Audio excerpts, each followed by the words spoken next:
Bonjour à tous, j'espère que vous allez bien. Donc là, je vous fais une petite vidéo pour vous montrer mes deux réalisations. Donc c'est la présentation de deux mini-albums que j'ai fait. Donc le premier et du coup le second. Donc c'est des mini-albums donc pop-up. Donc j'ai rien inventé, je vous mettrai le lien de la chaîne de Scrapelise, si je me trompe pas. Elle fait des tutos super et vraiment super bien expliqués. Donc j'ai pas mis longtemps, j'ai dû mettre 1h30, 2 heures à le faire en entier. Donc je vous montre ça de suite. Et je vous montre avec quoi j'ai fait tout ça. On est parti. Donc voilà le mini-album que j'ai fait grâce au tuto de Scrapelise. Donc c'est un mini-album pop-up. Voilà. Donc c'est un album pop-up. Donc vous pouvez voir que là j'ai fait des coins avec une perforatrice d'angle. J'ai mis quelques décorations et du coup le fameux pop-up en fait c'est ça. C'est que là vous allez avoir la place pour 4 photos et du coup vous pouvez en mettre là, vous pouvez en mettre sur tout ça et vous pouvez en mettre là. Donc voilà le pourquoi du pop-up. Ensuite, vous en avez une autre. C'est tout simple, hein, c'est tout basique. J'ai voulu vraiment garder le papier tel quel parce que je le trouve très joli en fait. Et ensuite, vous avez le derrière de couverture. Et ensuite, au milieu, vous en avez du coup une autre. Donc avec du washi tape pour gommer, on va dire, les imperfections que j'ai eues. Parce que bon, c'est le premier et c'est la première fois que je fais ça en fait. Donc là j'avais un peu de temps, je dis tiens je vais m'y mettre. Donc voilà, et le petit cache pour du coup pour le fermer. Donc je vous mettrai les liens de ses vidéos et de sa chaîne parce que vraiment c'est vraiment elle est vraiment trop bien quoi. Elle explique vraiment très très bien les choses et elle a beaucoup de goût donc je vous invite vraiment à aller voir sa chaîne et je vous mettrai tout ça en barre d'infos. Donc là vous avez du washi tape et une attache parisienne. Donc pour ceci, je vais vous montrer ce que j'ai utilisé du coup comme matériel. Donc j'ai utilisé ce bloc là qui vient de chez Action. J'ai utilisé aussi ce bloc là qui vient également de chez Action. Ensuite j'ai utilisé donc mon massicot.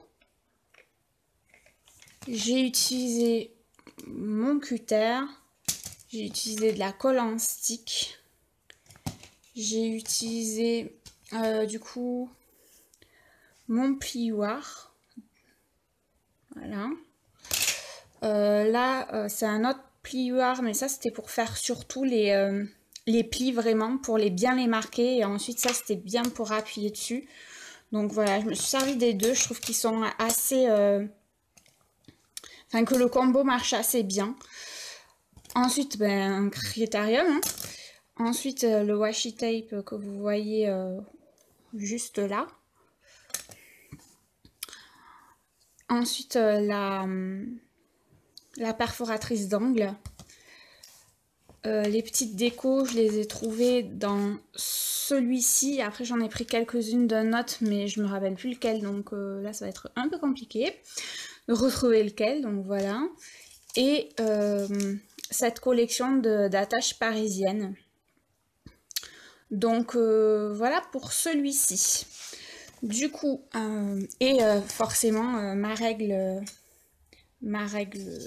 pour prendre les mesures.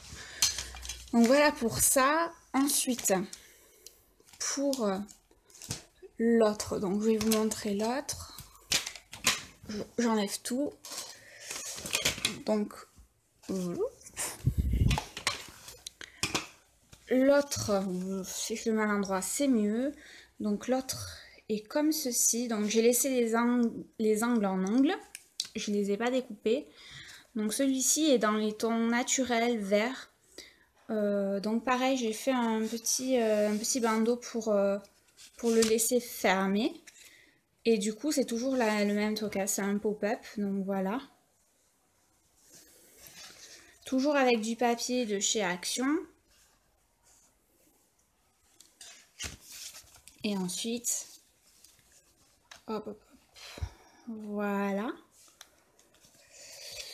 Donc celui-ci, je l'ai fait avec... Oh, bon, je remettrai ça. Voilà. Donc celui-ci, je l'ai fait avec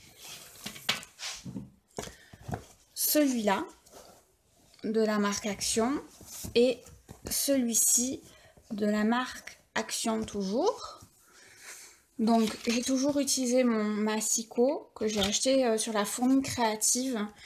J'ai utilisé cette colle là que j'avais acheté à Cultura pour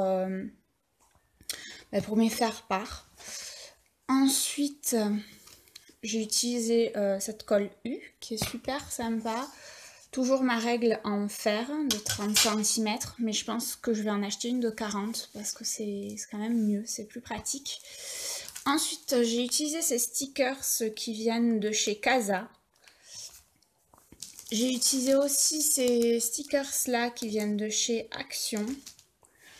J'ai utilisé une attache parisienne de cette collection là qui vient également de chez Action. J'ai utilisé ce washi tape là pour cacher un peu ce qui n'allait pas non plus. Et du coup, celui-ci vient de chez Emma. Ensuite, j'ai toujours utilisé mes fameux plioirs et j'en suis super contente. C'est vraiment la première fois que je les utilise vraiment à 100% en fait. Donc, j'en suis vraiment contente. Ensuite, toujours Critérium, on ne change pas, et toujours le cutter pour faire ces réalisations. Donc voilà pour le matériel que j'ai utilisé. Donc je vous dis, c'est vraiment très simple, c'est vraiment super simple. Je les trouve super réussis en fait. Bon, il y a forcément quelques petits défauts parce que bon, ça fait pas très longtemps que je me suis mis au scrap. J'ai commencé avec tout ce qui est faire-part, menu, donc des choses quand même assez simples pour mon mariage. Et du coup, j'ai continué et quand j'ai vu que le magasin Action arrivait sur Midi-Pyrénées et sa région, du coup, ça m'a encore plus incité à scraper parce que du coup, on peut avoir certaines choses à moindre coût, donc c'est assez intéressant. Et vraiment, j'ai pris beaucoup de plaisir à faire ça et du coup, je vais m'y plonger un peu plus parce que je pensais pas réussir à faire ce genre de choses. Donc voilà, voilà le rose qui est très girly et voilà celui-là qui est un peu plus sobre. Donc voilà. Donc j'espère que cette vidéo vous aura plu. En tous les cas, je suis très fière de vous montrer ça. Je vous fais de gros bisous et je vous dis à bientôt. Bye bye!